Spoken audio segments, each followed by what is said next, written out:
Terima kasih Tuhan, kami mengucap syukur untuk segala sesuatu yang Kau perbuat.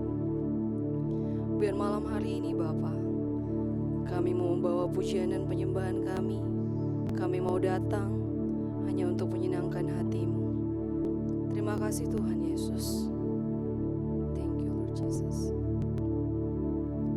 You are the word at the beginning, one with God the Lord Most High. Your hidden glory in creation now reveal that you are Christ. What a beautiful name it is. What a beautiful name it is.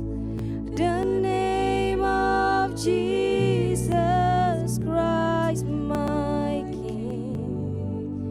What a beautiful name it is. Nothing compares to this.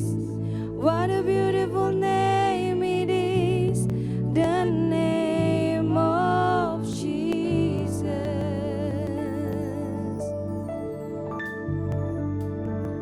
Let's sing. You didn't want heaven without us. So Jesus, you broke heavens down. My sin was great, your love was greater. What could separate us now? What a wonderful name it is.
There's no one like you.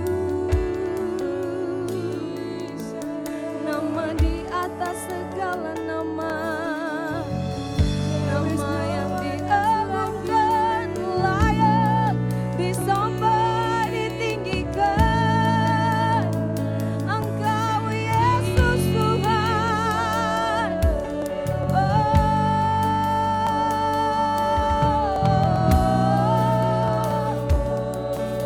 We're singing for your grace. We're singing for your glory,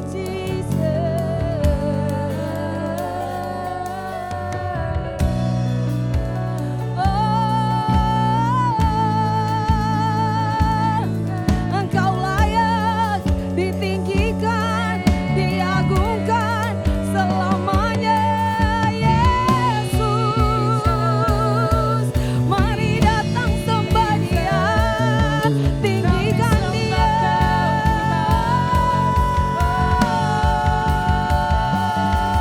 Jesus, Jesus, Jesus. I lift you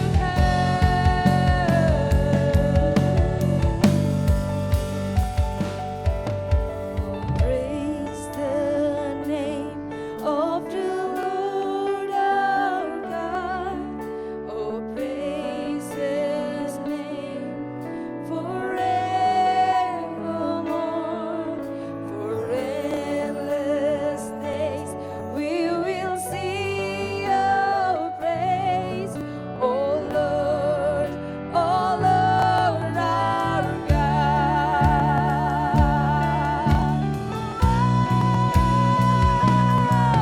Oh, praise the name of the Lord our God.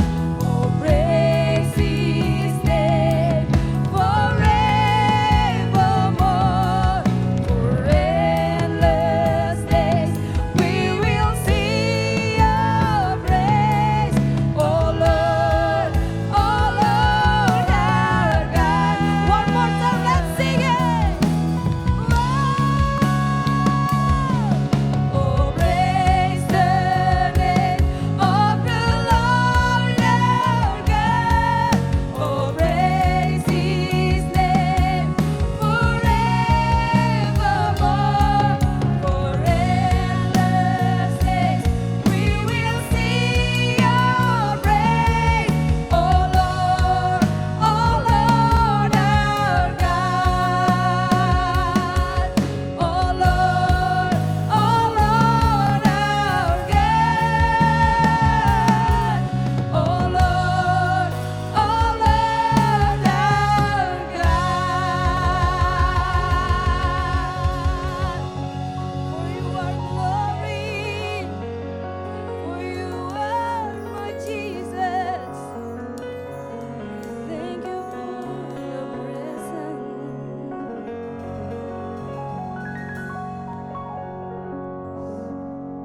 Halo teman-teman semuanya, apa kabar? Saya percaya teman-teman semuanya terus berada di dalam keadaan yang baik.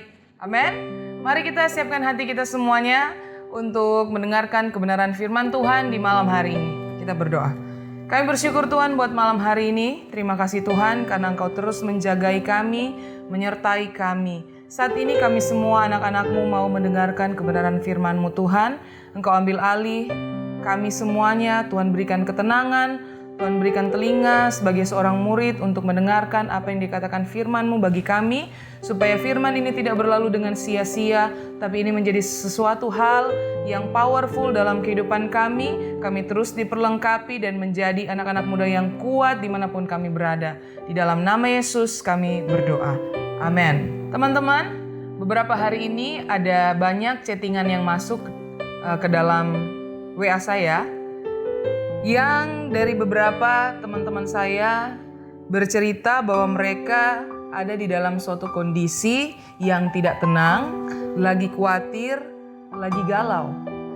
Mereka sudah berdoa sampai melakukan self-care untuk mencari rasa tenang, tapi masih saja tidak mampu untuk menjadi tenang. Ada yang lagi sibuk urus nikah, ada yang lagi bingung bagaimana soal pekerjaan mereka ke depan, ada yang lagi bingung kok mereka belum sekolah-sekolah padahal udah pengen banget bersosialisasi di sekolah. Ada juga yang sedang bergumul dengan keluarga mereka. Nah, saya pun merasa ada satu titik di mana saya merasa tidak tenang, teman-teman. Kenapa? Karena hari-hari ini ada banyak sekali tanggung jawab yang diberikan kepada saya. Itu membuat rasa tidak tenang saya bergejolak, rasa khawatir karena ada kendala-kendala di lapangan pada saat kita melaksanakan tanggung jawab kita. Tanggung jawab tim saya. Saya merasa kayak ada brain out di situ, teman-teman. Nah, saya berusaha mencari hal-hal lain yang bisa membuat saya menjadi tenang. Kadang-kadang saya suka jalan-jalan sore, naik motor keliling-keliling Manado. Kemudian kadang-kadang saya suka cari makanan yang selama 3 bulan kita nggak hangout, saya punya makanan yang pengen saya makan. Jadi saya pergi cari makanan-makanan itu, teman-teman. Tujuannya apa? Untuk membuat saya tenang. Tapi ternyata, teman-teman, untuk menjadi tenang itu tidak mudah. Karena pada dasarnya setiap kita mempunyai kecenderungan untuk melihat atau fokus dengan keadaan, situasi yang tidak enak. Nah, hari ini saya akan berbicara bagaimana menjadi tenang. Mari buka Yesaya 30 ayat 15. Yesaya 30 ayat 15 berkata demikian. Sebab beginilah firman Tuhan Allah yang Maha Kudus, Allah Israel. Dengan bertobat dan tinggal diam, kamu akan diselamatkan. Dalam tinggal tenang dan percaya terletak kekuatanmu. Sekali lagi saya bacain. Yesaya 30 ayat 15. Sebab beginilah firman Tuhan Allah yang Maha Kudus, Allah Israel. Dengan bertobat dan tinggal diam, kamu akan diselamatkan. Dalam tinggal tenang dan percaya terletak kekuatanmu.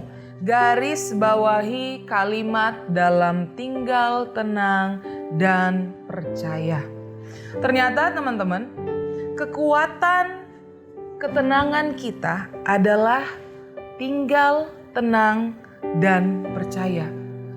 Ada yang berkata begini, duh bagaimana ya? Namanya juga pikiran, sulit dikendalikan, nggak bisa tenang kak. Gimana ya, kan memang udah seperti itu, saya emang gini orangnya kak, saya nggak bisa tenang kak. Tapi firman Tuhan berkata di dalam Yesaya tadi bahwa dalam tinggal tenang dan percaya terletak kekuatan ketenangan kita. Nah, iblis teman-teman akan menggunakan semua hal untuk membuat kita ini gagal menjadi tenang.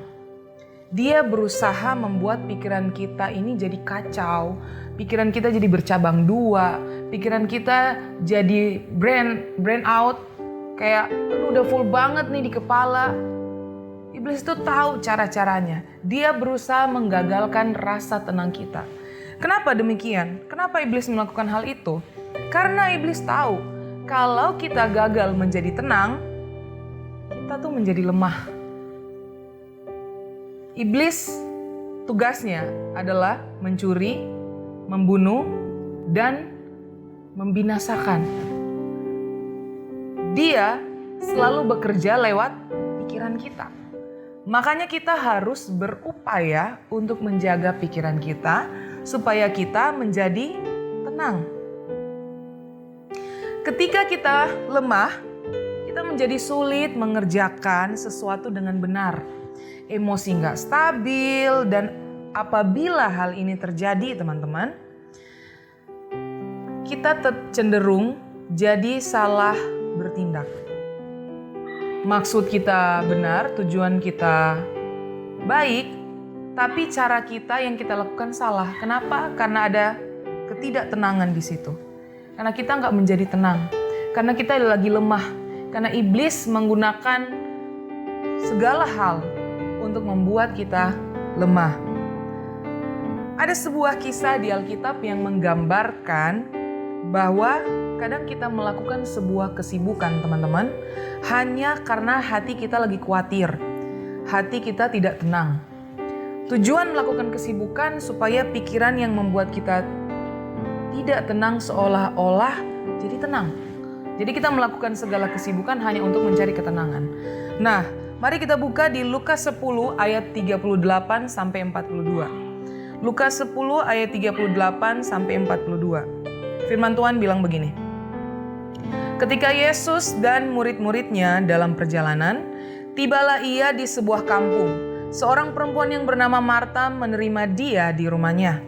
Perempuan itu mempunyai seorang saudara yang bernama Maria. Maria ini duduk dekat kaki Tuhan dan terus mendengarkan perkataannya. Sedang Marta sibuk sekali melayani. Ia mendekati Yesus dan berkata, "Tuhan, tidakkah engkau peduli bahwa saudaraku membiarkan aku melayani seorang diri? Suruhlah dia membantu aku," kata Marta. Tetapi Tuhan menjawabnya. Tapi Tuhan menjawab Marta. Kata Tuhan seperti ini, teman-teman. "Marta, Marta, engkau khawatir dan menyusahkan diri dengan banyak perkara. Tetapi hanya satu saja yang perlu. Maria telah memilih bagian yang terbaik yang tidak akan pernah diambil daripadanya." Nah, teman-teman, cerita ini saya renungkan dan saya melihat kehidupan saya pribadi. Saya begitu banyak kesibukan, begitu banyak hal yang saya harus kontrol, yang saya harus manage, yang saya harus catat, yang saya harus evaluasi.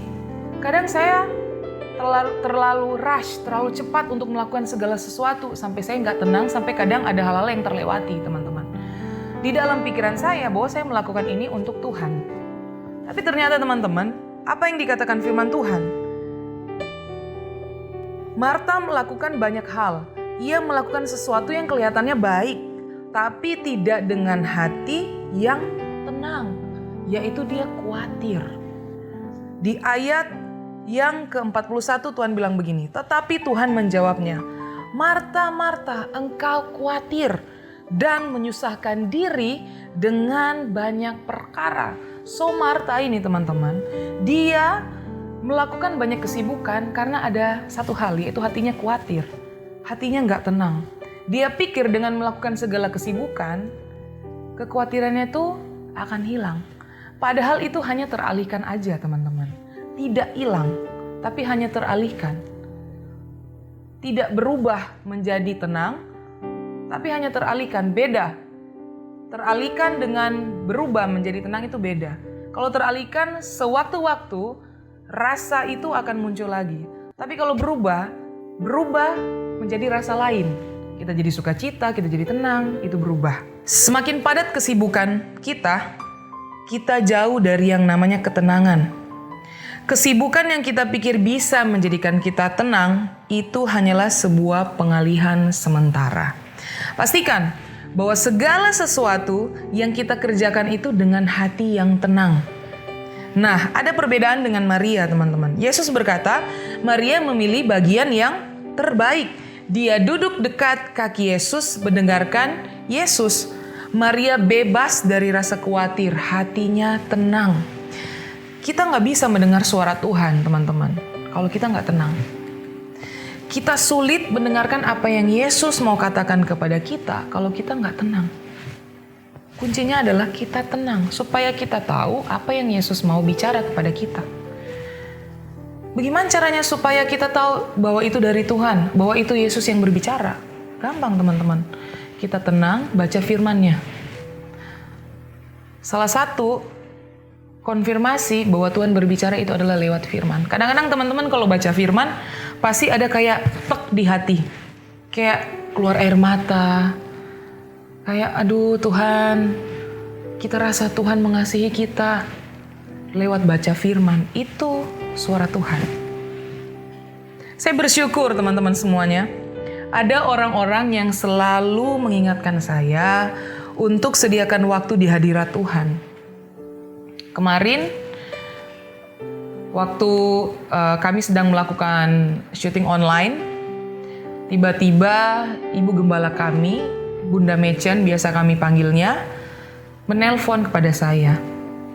Terus lagi break kita ngobrol, Bunda tanya kepada saya, "Vita, gimana saat teduh kamu? Jangan terlalu banyak sibuk mengurus hal-hal yang online, halal production sampai kamu lupa untuk menyiapkan waktu buat Tuhan. Bukankah di masa-masa COVID yang sekarang ini justru Tuhan sudah memberikan kita kesempatan untuk mendekat dengan Tuhan? Kok malah kita yang sibuk untuk melakukan hal-hal yang lain?"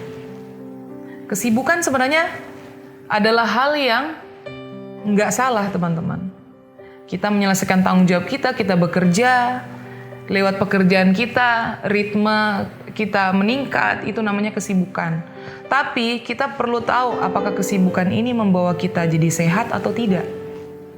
Kesibukan yang sehat adalah kita bisa mengelola kesibukan ini. Saya lagi belajar untuk melakukan hal ini, teman-teman. Pastor Stephen pun mengingatkan. Selalu kalau saya lagi makan dengan beliau, dengan Pastor Stephen, dia selalu mengingatkan kepada saya bahwa, "Vita, jangan lupa untuk saat teduh. Yang paling penting untuk kau lakukan, untuk kalian lakukan di dalam tim kalian adalah hubungan kalian dengan Tuhan." Bagaimana hubungan kalian dengan Tuhan?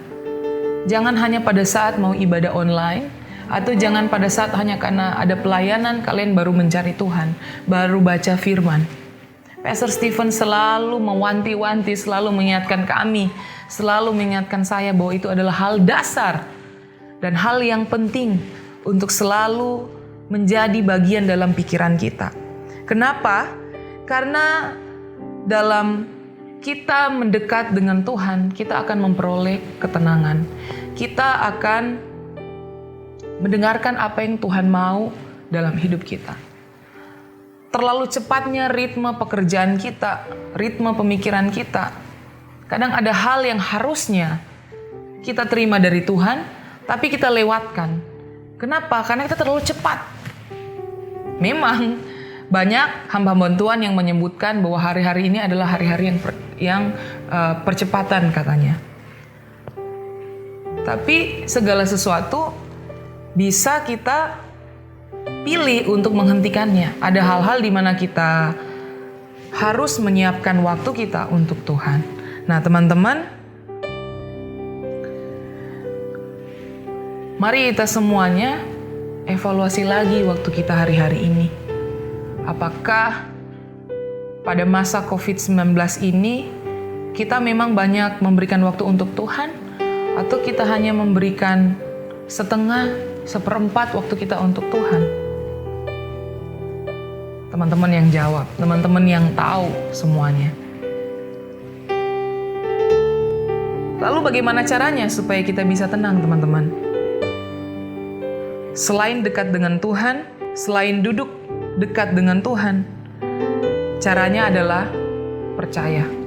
Pada dasarnya sih, teman-teman, kita sulit untuk tenang kalau kita nggak percaya. Percaya artinya mengakui atau meyakini bahwa sesuatu itu benar dan nyata. Kita yakin bahwa itu adalah nyata. Itu namanya percaya.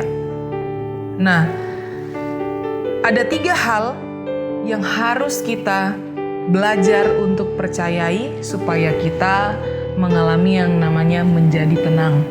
Yang pertama adalah percaya bahwa Tuhan menyertai. Arti Tuhan menyertai adalah Tuhan berjalan bersama-sama dengan kita. Ia melindungi, Ia menuntun kita. Dimanapun kita berada, Tuhan selalu menyertai kita.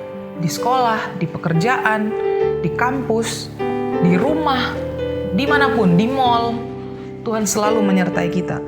Nah, kalau ada pertanyaan, kenapa Tuhan menyertai kita? Atau kenapa Tuhan mau menyertai kita? Jawabannya ada di Yesaya 43 ayat 1-5. Saya mau baca buat teman-teman semuanya, biar teman-teman bisa fokus lihat slide-nya. Yesaya 43 ayat 1-5. Tetapi sekarang beginilah firman Tuhan yang menciptakan engkau, hai Yakub, yang membentuk engkau, hai Israel. Janganlah takut sebab aku telah menebus engkau. Aku telah memanggil engkau dengan namamu. Engkau ini kepunyaanku. Apabila engkau menyeberang melalui air, aku akan menyertai engkau. Atau melalui sungai-sungai, engkau tidak akan dihanyutkan. Apabila engkau berjalan melalui api, engkau tidak akan dihanguskan. Dan nyala api tidak akan membakar engkau. Sebab akulah Tuhan, Allahmu yang Maha Kudus, Allah Israel, Juru Selamatmu. Aku menebus engkau dengan Mesir dan memberikan Ethiopia dan Sheba sebagai gantimu. Oleh karena engkau berharga di mataku dan mulia, dan aku ini mengasihi engkau, maka aku memberikan manusia sebagai gantimu dan bangsa-bangsa ganti nyawamu. Janganlah takut, sebab aku ini menyertai engkau. Aku akan mendatangkan anak cucumu dari timur, dan aku akan menghimpun engkau dari barat. So teman-teman, kenapa Tuhan mau menyertai kita? Yaitu karena kita ini umat tebusannya. Karena kita ini berharga di matanya dan Dia mengasihi kita. Dia memilih mau menyertai kita. Bukan kita yang pilih Tuhan, tapi Tuhan yang pilih kita. Tuhan pilih untuk menyertai kita karena kita ini adalah umat tebusannya Dia. Umat tebusannya Tuhan. Tuhan yang membentuk kita, Tuhan yang menciptakan kita. Di ayat ini ada 2 kali kata dibilang janganlah takut. Artinya bahwa Tuhan memang benar-benar menyertai kita. Karena kata jangan itu adalah perintah, teman-teman. Tuhan memerintahkan kita untuk gak boleh takut. Karena kalau kita takut, kita jadi gak tenang. Kita gelisah, kita khawatir. Karena ada ketakutan dalam diri kita. Tapi Tuhan bilang di ayat ini 2 kali Dia mengulangi. Ingat, segala sesuatu yang diulang itu adalah penting. Tuhan berkata bahwa janganlah takut. Karena kita ini adalah umat kepunyaannya Tuhan. Kita berharga. Jadi yang pertama kuncinya adalah percaya bahwa Tuhan menyertai kita. Yang kedua, percaya Tuhan memelihara kita. Teman-teman, kalau sampai hari ini teman-teman masih bernafas, itu tandanya Tuhan masih memelihara kita. Kalau sampai hari ini teman-teman tidak meminta-minta di pinggir jalan, itu tandanya Tuhan menyertai kita. Saya ingat banget sebuah kesaksian teman-teman yang pernah saya alami waktu ada di kampus.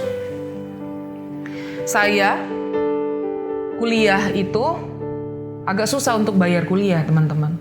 Tapi saya terus menikmati yang namanya Tuhan memelihara saya. Pada saat saya di kampus, teman-teman, saya mau bayar uang semester. Itu nggak ada duit. Tiba-tiba ada orang yang datangi saya di tempat parkiran gereja. Waktu itu gereja belum ditoar, masih di Samrat. Dan bilang, ini ada amplop dari malaikat Tuhan. Saya nggak bisa tidur, cuma mau kasih ini sama kamu. Saya buka amplopnya, itu isi duit sesuai dengan uang semester saya.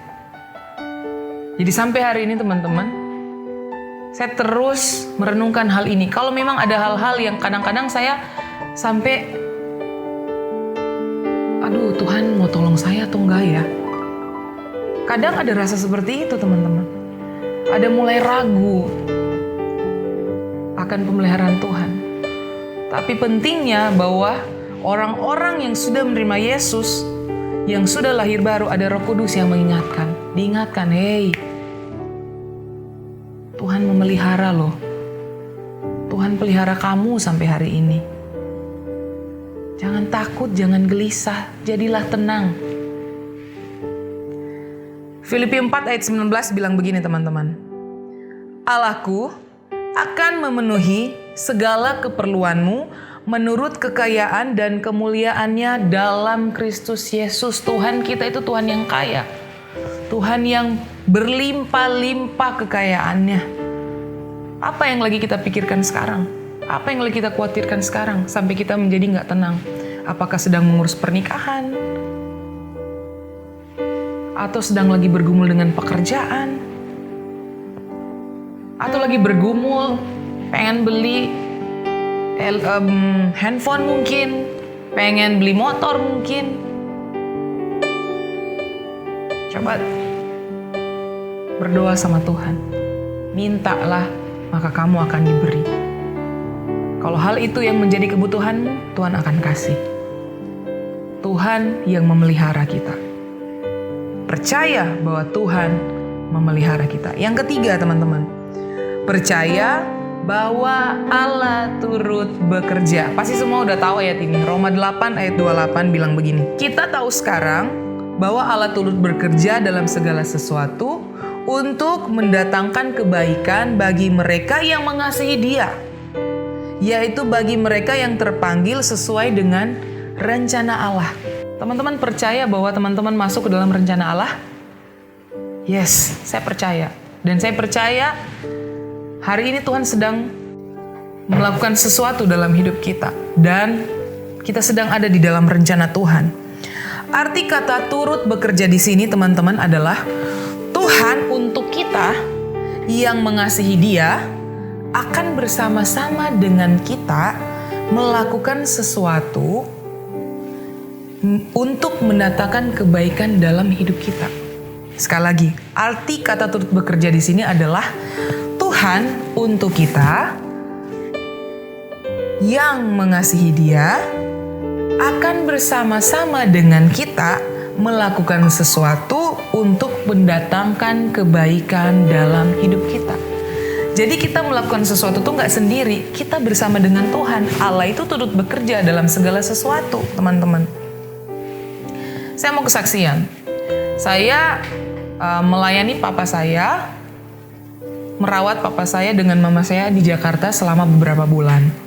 Nah, teman-teman, jadi kondisi papa saya itu waktu itu sangat tidak baik. Saya ingat waktu pertama kali dia dapat serangan jantung, itu jam 3 subuh, telepon saya berbunyi.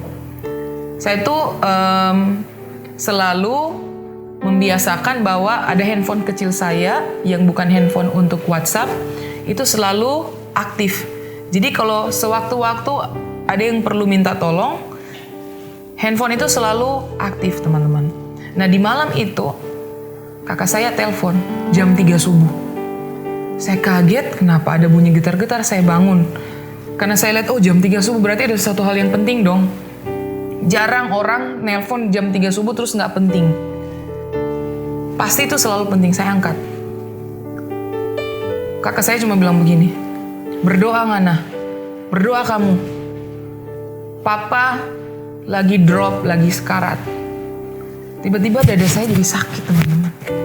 Sepertinya rasa sakitnya papa tuh pindah ke saya. Dan cuma satu hal yang saya bilang sama Tuhan, Tuhan, saya percaya Tuhan bekerja.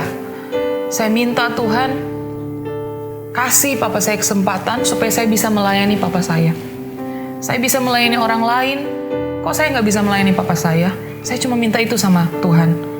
Saya percaya Tuhan bekerja untuk mendatangkan kebaikan. Bahwa Allah itu bekerja kepada saya dan kepada papa saya. Dan akhirnya saya bisa melayani papa saya, teman-teman. Oleh karena itu, teman-teman, kuncinya cuma satu, yaitu kita harus percaya. Percaya artinya meyakini bahwa segala sesuatu itu nyata, bahwa segala sesuatu itu benar adanya. Nah, teman-teman, kalau saya banyak mengalami pengalaman dengan Tuhan, kalau saya banyak mengalami hal-hal yang luar biasa dengan Tuhan, saya percaya teman-teman juga akan mengalami hal yang sama. Teman-teman, kalau saya banyak mengalami pengalaman-pengalaman dengan Tuhan, itu karena saya percaya bahwa Tuhan menyertai saya. Saya percaya bahwa Tuhan memelihara kehidupan saya. Dan saya percaya bahwa Allah turut bekerja dalam kehidupan saya. So, teman-teman, untuk kita bisa tenang, lakukan 3 hal ini. Dan saya percaya ini akan menolong teman-teman semuanya. Mari kita berdoa. Kami bersyukur Tuhan buat malam hari ini. Terima kasih untuk penyertaan-Mu bagi kami. Biar kebenaran-Mu ini Tuhan yang akan terus menjadi hal yang powerful di hidup kami, supaya kami tetap menjadi orang yang tenang, karena kami punya 3 hal ini, yaitu kami percaya bahwa Tuhan menyertai kami Kami percaya bahwa Tuhan memelihara kami percaya bahwa Allah turut bekerja dalam kehidupan kami. Malam ini Bapa, aku berdoa untuk teman-teman GNG dan youth dimanapun mereka berada. Tuhan, biar Engkau yang memberkati mereka. Kalau saat-saat ini mereka sedang kehilangan damai sejahtera, biar Engkau Tuhan sumber damai sejahtera yang akan menghampiri mereka, memberikan damai sejahtera, memberikan mereka ketenangan di dalam nama Tuhan Yesus. Kami berdoa Bapa, aku berdoa, aku percaya dimanapun teman-temanku berada ini Tuhan, mereka akan terus dijagai oleh Engkau Tuhan. Di dalam nama Yesus, ini setiap kami Tuhan, segala hormat kemuliaan hanya bagi nama Tuhan.